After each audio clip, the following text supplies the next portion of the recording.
What if your arthritis could drastically improve or even reverse in just 120 days? What if your joint pain inflammation is partly due to how close you're living to your local highway? What if you could decrease your pain by 90% by just incorporating one simple food into your diet? We're going to discuss all of this and much more in this video.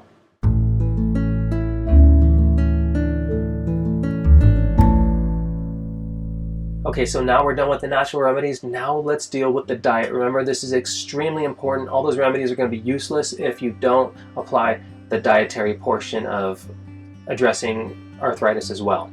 So let's start by focusing on rheumatoid arthritis. Now, I'm focusing on rheumatoid arthritis, but lupus, fibro, those other ones also, everything I'm going to share right here is going to apply to those as well, and also will bring relief to those as well.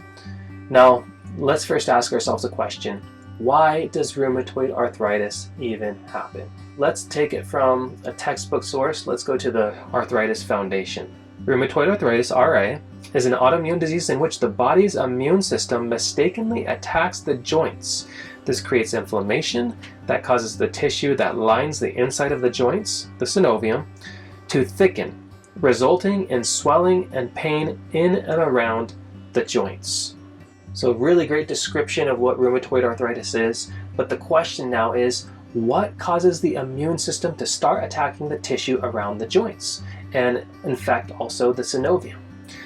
You know, one thing you're going to see over and over is we don't know. It's not well understood. We're not sure why, but you're going to see, I'm going to show you information from studies bringing out that we have a pretty clear idea why this attack is happening.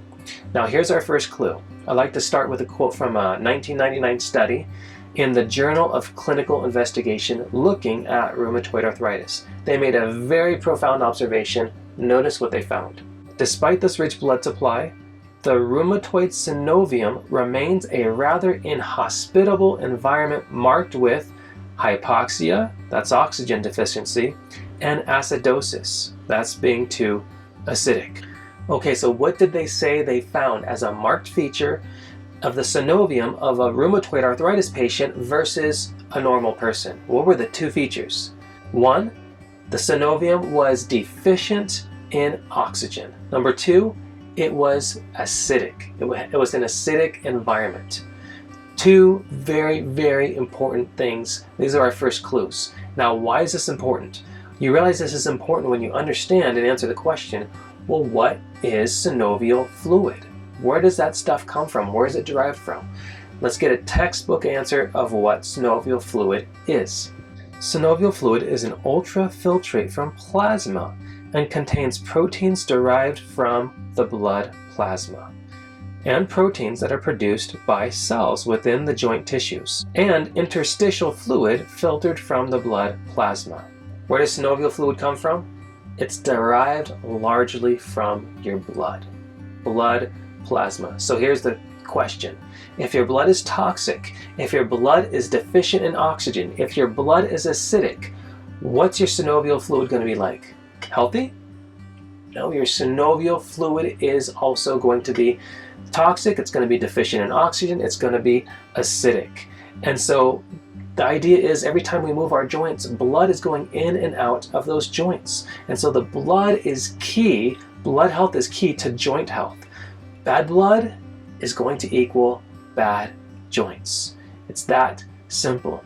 And so osteoarthritis, rheumatoid arthritis, lupus, joint inflammation is a huge contributing factor is bad blood. So let me just kind of summarize this for you. Bad blood equals joint pain. Bad blood equals joint pain because blood is like the oil that helps these joints move. Now, remember I said in the beginning, what if your arthritis could drastically improve or even reverse in just 120 days? I'm going to revisit that now. How long does it take for you to create new red blood cells? How long do red blood cells last? 120 days. So, theoretically, if one of the main causes of joint pain and rheumatoid arthritis is toxic blood, then if we change the conditions of the body and do things to stimulate creating good, pure, clean, healthy blood, then in 120 days, we should be able to drastically improve or even reverse joint pain and inflammation and rheumatoid arthritis. Now, this is more than a theory. This has actually happened, and I want to show that to you. The question we have to first ask is, how does blood get sick? How does it get depleted in oxygen? How does it get acidic? Let's first deal with the acidity. Blood gets acidic because of what we eat and drink. Blood gets acidic because of what we eat and what we drink. Now, our blood pH should be somewhere between 7.34 and 7.4. So it's a very narrow window. It's a very narrow range. And as a matter of fact, if your blood drops down to 7.22, you go into a coma and you potentially die of acidosis. And so it's very serious to have a good blood pH, a balanced pH in your blood. So the body is always striving to achieve what's called homeostasis, to try and get that balance of good blood pH. Now therefore we want to know what foods drive that blood pH down. What foods make our blood acidic? Let me give you a list of 5 foods, very popular foods that are known, we 100% know these make blood acidic. Number 1, meat. Number 2, wheat. That's a modern hybridized wheat. 3, dairy. 4, alcohol. 5, coffee. All of these drop down the blood acidity level, making the blood acidic. Now let me deal with meat in particular. Meat has something in it called purines. And when you digest purines, it produces a waste product that you're probably familiar with called uric acid. And uric acid is not something good to have in your body. As a matter of fact, a buildup of uric acid, and this uric acid is a crystalline, it's a crystal type substance. It can get into the joints and it could cause some situations like gout, it could cause arthritis, it could cause rheumatoid arthritis as well. And so, as a matter of fact, it was found that they were able to induce arthritis in pigs in just 1 week by putting them on a high protein diet, which is a meat-based diet. And it's very bizarre that the diet that's touted to treat autoimmune diseases is the paleo diet. Why? Because that's a high meat diet. And yes, it has some other things. You're supposed to focus on veggies and other things. So it's got those other things to balance it out. But the high meat is going to create acidity in the blood. So it's very strange. But meat, wheat, dairy, alcohol, caffeine, all are acidic. They cause the blood to become acidic. And when we ingest these foods, it drops our blood acid level. So what does the body do? Because remember, the body wants to achieve that homeostasis. It doesn't want us, the host, to die and go into a coma. And so when these foods are ingested, the blood acidity drops and the body says, hey, we got to do something. We have to bring the blood acidity up. So what does it do? It gets something alkaline to put into the blood to help balance out that blood acidity. And the most alkaline substance it can grab is calcium. And where does it get that calcium? It goes to the bones. And it leaches calcium out of the bones to bring it into the blood to balance out the pH. And it does the job, it works. But it happens at a cost. You see, when it comes in as calcium phosphate. And this is the crystal form of calcium. Neutralizes the blood acid, but now we have free-floating crystal calcium going throughout the blood. And this is very problematic because if it ends up on the bones, it can get deposited as bone spurs. If it gets into the joints, it could create arthritis and gout. In the kidneys, it'll lead to kidney stones. In the gallbladder, it'll lead to gallbladder stones. All because of this calcium that's in the blood due to eating an acidic diet. Now, I've already shown you remedies that helps deal with these different stones and spurs. That was castor oil. But if you're eating a diet, you're really just treading water. If you're eating a diet that's continually making acidic blood, and you're just going to be going through castor oil and you're really not going to get anywhere. Now you might be thinking, well, wait a minute, dairy was on that list. Didn't we see commercials saying that dairy was really good for the bones? That was a big lie. Now, the truth is, dairy is high in calcium, but it's also high in animal proteins. And animal proteins, when it comes into the body and the body's trying to use it as fuel, it's a very dirty burning fuel. As a matter of fact, only 58% is burned as fuel and 42% is left as an acid sulfuric waste. The body has to deal with that acid sulfuric waste because that's going to drop the blood acidity, right? Therefore, what's it do? It uses the calcium that was in the milk to balance out the acidity that comes from the animal proteins, the using of the animal proteins, leaving virtually no calcium for the body, and in many instances actually leaving you at a deficit, still needing more calcium, causing the body to leach more calcium from the bones to take care of that acid sulfuric waste. So in the end, it's going to leave the blood more acidic, even though it has calcium in it. Well, perhaps you're thinking, well, if I'm not going to get my calcium from milk, where else should I get it from?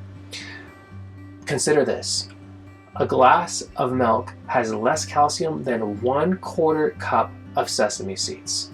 And sesame seeds are fantastic. You can do a lot of wonderful things on our website, reverseautoimmune.com. My wife has put up a vegan Parmesan recipe made primarily from sesame seeds. So you could go there, go to the recipes page, and you could find that on reverseautoimmune.com.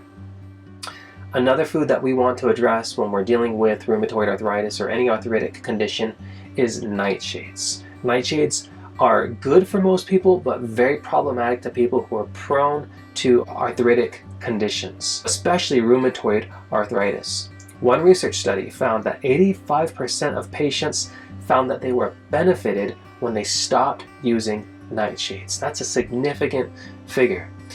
There was a doctor by the name of Dr. Norman Childers, and he came out with a book called The Childers Diet. Now, Dr. Childers himself struggled with inflammation and arthritis, and he started experimenting on himself, and he started noticing something, that when he eliminated nightshades, he did better. And so he started testing it on patients and had fantastic results. As a matter of fact, in his book, he's got testimony after testimony after testimony of both osteoarthritis patients and rheumatoid arthritis patients that were just getting better and having drastic reduction in their pain and inflammation. According to him, some of them leaving their canes, walkers, and wheelchairs, and getting up and just having a normal life again. And so eliminating nightshades is something that you definitely want to look into if you're struggling with arthritis.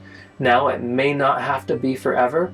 You really have to test it to your situation. Some people can add some in, some people can't add any in.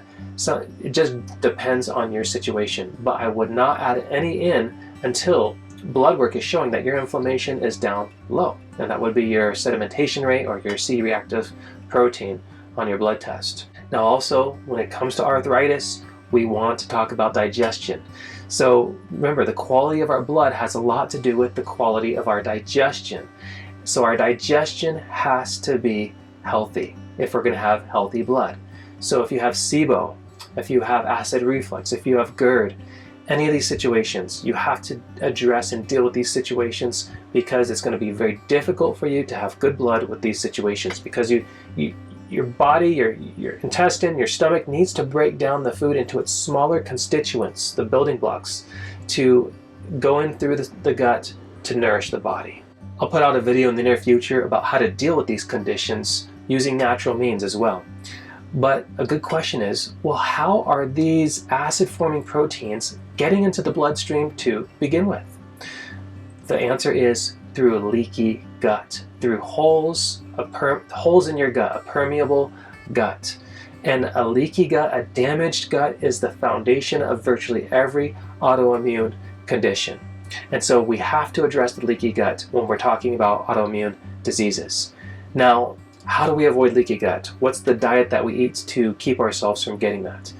Well, the good thing is, if you avoid those foods that make you acidic, you're essentially going to be avoiding the foods that also cause leaky gut.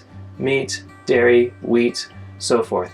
Plus or minus a few other things. I have videos just talking about leaky gut. You're welcome to take a look at those. Now, healing leaky gut is just really 1 out of 5 steps that you need to follow when you're talking about reversing an autoimmune disease. Now, I had an autoimmune disease, which was autoimmune hepatitis, and thank God we were able to reverse that disease. And during that experience, we learned a 5-step process that we used to reverse my autoimmune disease, and we've seen it applied in many different cases, and over it works. And so we actually created a whole book, a 142-page book that we have on our website, and we've been receiving testimony after testimony from our customers who are receiving drastic improvement and even healing through following the protocol in the book. And so that's a paid book. You could get that. Also, we have a free ebook on our website that you're welcome to that gives a basic overview of what these 5 steps entails. And you're welcome to having those books. Okay, so maybe you're wondering, what am I supposed to eat? That whole list of, those 5 foods that you're supposed to avoid, that pretty much took away my weekend. So what am I supposed to do now? Well, just want to console you. There is plenty of wonderful food you can eat that will provide you with adequate nutrition and give you a vibrant, healthy life. The diet that you want to focus on is a gluten-free, plant-based diet. This diet, it's essentially a vegan diet, has been proven to specifically help those with arthritic inflammatory conditions, rheumatoid arthritis in particular. And I want to show you a study that was done on rheumatoid arthritis patients. They started with a 7 to 10 day juice fast and then fed them a vegan vegetarian diet. And look what it says happened. After 4 weeks at the health farm, the diet group showed a significant improvement in number of tender joints. The benefits in the diet group were still present after 1 year. An evaluation of the whole course showed significant advantages for the diet group in all measured indices. So in 4 weeks, these people, through doing a juice fast and eating a vegan vegetarian diet, showed significant improvement, and a year later, they still had the benefits because they kept up with the diet. By the way, there's a doctor by the name of Dr. John Harvey Kellogg. He was a doctor in the late 1800s into the early 1900s, and he had a very big facility he called a sanitarium. And do you know what his primary method, his primary technique that he used there to heal and treat his patients was?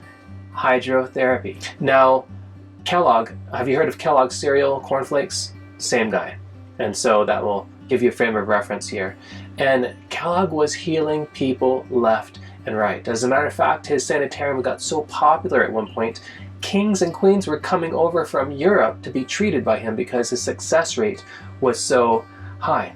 He reversed rheumatism quite frequently. And how did he do it? Listen to his methods, what he did. This is really interesting when you compare it to what we just read in the study. He would feed them, first he would feed them a simple, nutritious diet which contained no meat, no animal broths, no eggs, or cheese. So none of those animal products. And then he would do hydrotherapy treatments on them. Remember I showed you prior that natural remedy. Now also additionally, he would try to get them to sweat and to sweat profusely. So he would do different treatments like sweat baths and different therapies to induce sweating. Why did he do that? What he was doing essentially is giving these patients a blood transplant. You see, he was giving them a nutritious diet which would create healthy good blood, and then through the sweating he was eliminating and detoxing them from the toxins that were presently in their blood, essentially recycling their blood all over again. Remember I said, what if you could reverse your arthritis or rheumatoid arthritis in just 120 days? He essentially proved this idea by the treatments he did and the results that took place. Now, you might be wondering, how do I cook this way? I'm not used to eating a plant-based diet. You could go to our website, reverseautoimmune.com, or you could go to our YouTube channel where we have videos of my wife showing how to prepare many delicious dishes, pancakes, pizza, lasagna, on an autoimmune-friendly diet. Another thing that we want to get into is magnesium. Now, magnesium is super important. You need it for flexibility, you need it for joints, and you need it for ligaments. And most people are magnesium deficient. And so this is typically because our soils have been depleted. And one doctor that I listen to and respect says that 80 to 90% of his patients are magnesium deficient. We're just not getting enough of it in our diet. But magnesium has been shown to help with joint and ligament conditions. Now, instead of turning to supplements, where can you get magnesium from? Here's several good sources. Celtic sea salt, dark leafy greens like chard, kale, spinach, avocado, nori, sprouts, pumpkin seeds. All these are great sources of magnesium. And when you focus essentially on a plant-based diet, you're going to be incorporating these things into your diet. And this is going to help bring up your blood acidity level to a stable place, and it's going to help any inflammatory based arthritic condition. All right, so we dealt with the acidity. Now let's go to the oxygen, the depleted oxygen. Remember, that was the second marked feature. Now we're going to look at toxins that contribute to rheumatoid arthritis that come through inhalation. Now these either make the body toxic or they hurt the body's ability to take in oxygen and to absorb oxygen. The first toxin that we want to look at is insecticides. It was noticed that women in a certain big farming agricultural community were getting really sick. And they were getting really sick with two primary diseases, rheumatoid arthritis and lupus, over and over. And it was more than just coincidence. And so they wondered, maybe it's the insecticides that they're constantly exposed to. And so researchers looked at data from a women's health study, over 75,000 women, and you know what they found to be the culprit? They sum it up right here. These results suggest residential and workplace insecticide exposure is associated with risk of ARD, that's autoimmune rheumatic diseases, in postmenopausal women. So what did they find? Insecticides. And this lupus RA insecticide link has been found in multiple studies over and over. Hey, quick question. If these women were getting lupus and rheumatoid arthritis by inhaling and having skin contact with insecticides, do you think it would produce similar results if we ate it? If we ingested food that had insecticides all over it? You know, it doesn't take a genius to figure out that it's going to have a very similar effect, and putting in our bodies that direction is going to definitely hurt us as well. And so you want to focus on eating an organic diet. Eating non-organic produce, through the study, I believe is evidence showing us that it's linking it to lupus and rheumatoid arthritis and can possibly contribute to those diseases. Okay, now let's deal with the next culprit, air pollution. Notice what this study on linking air pollution and rheumatoid arthritis has to say. Studies designed for epidemiology of rheumatoid arthritis found a link between traffic, a surrogate of air pollution, and this disease, meaning rheumatoid arthritis. As a matter of fact, a research paper looked at 3 big studies totaling about 155,000 people, so very large. And what did they find by analyzing the data from these studies? Notice, number 1, women living within 50 meters of a road had an increased risk of rheumatoid arthritis compared with those living 200 meters or further away. Residential proximity to traffic 5 years prior to RA diagnosis was associated with an increased risk of RA. So the closer you lived to a road, the higher your chances were of getting rheumatoid arthritis. So just the pollution of living next to a road contributed to RA. Now, what's 50 meters? For those who aren't used to this system, 50 meters is really close. It's 164 feet. So it's essentially just having your house virtually right on the road, or maybe the house behind that. 200 meters is just a little bit less than a quarter mile. And the same was found in all 3 of these huge studies. So there is a link and a risk between living close to highways, busy highways, and rheumatoid arthritis. As a matter of fact, the same study found that they could increase the severity of RA in mice just by exposing them to diesel exhaust particles. So an animal study showing the exact same thing. And so what's happening is, in car exhaust, the fumes contain carbon dioxide, which is given off in the fumes. These actually, when you inhale them, they take up the receptor site of oxygen in your blood. And so it's actually, essentially, it's slowly suffocating you. It's pushing out your ability to take in oxygen in your body. And remember, what were the 2 marked things they found in that synovial fluid of rheumatoid arthritis patients? Hypoxia, depleted oxygen, and acidity, acidosis. Our next toxin that we're going to deal with is smoking. Now, this shouldn't come as a surprise, but smoking is a huge risk with rheumatoid arthritis. Let's just look at a few quotes. British Medical Journal, heavy cigarette smoking is strongly associated with rheumatoid arthritis. Mayo Clinic, yes, smoking is linked to the development of rheumatoid arthritis, and it just goes on and on. So that shouldn't be much of a surprise. So if you're a smoker, that's definitely something that you want to get a grip on. And I found that you can get grips on difficult habits like that through going to God in prayer. And that's how I deal with the difficult issues and addictions in my life. The next and last toxin we want to deal with is silica. Now, silica is found in construction materials. So if you're doing a remodel job, or you're a construction worker, or you're married to a construction worker, this is a potential risk for you, and it's associated to rheumatoid arthritis. That's a serious consideration that you want to look at. Also, your blood needs oxygen, right? So what should you do? Something you could be very active, proactive about doing, and I mean that in a very literal sense. Exercise.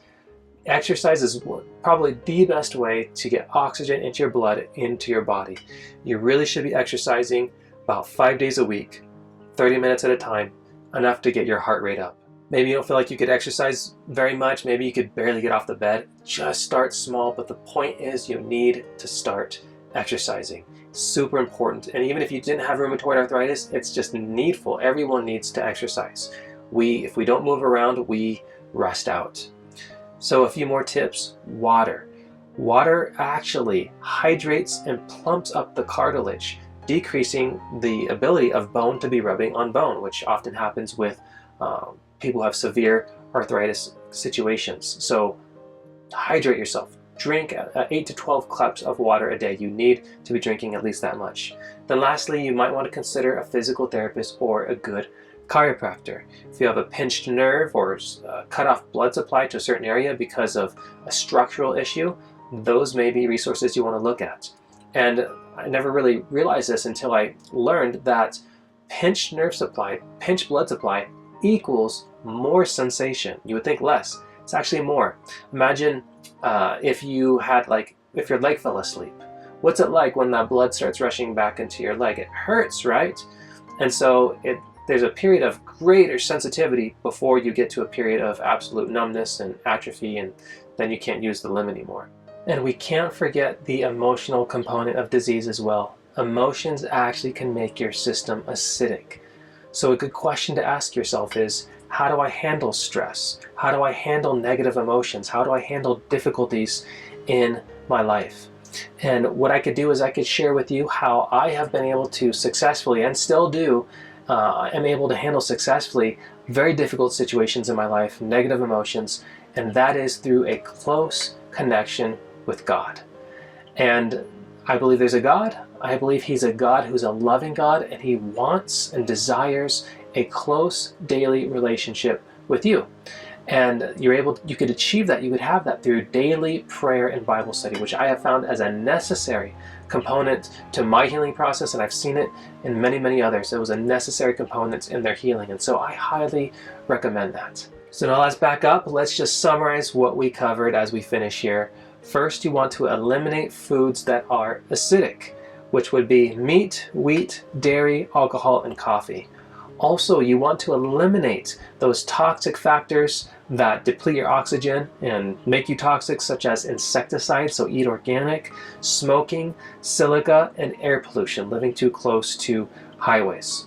Also, you need good digestion, and the non-steroidal anti-inflammatory drugs are dangerous, and they could actually totally hurt your digestion. They're a leading cause of stomach ulcers. So what do? Remember, we looked at eating a plant-based vegan diet minus the nightshades.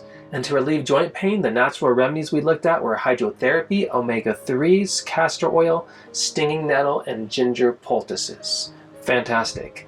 And also, don't forget daily prayer and Bible study with a God who loves you and desires a connection with you. So, if you want more information, feel free to go to reverseautoimmune.com, where we have several books. There's a ton of information on there about reversing autoimmune diseases. Thanks for watching, and may you be blessed in your pursuit of health.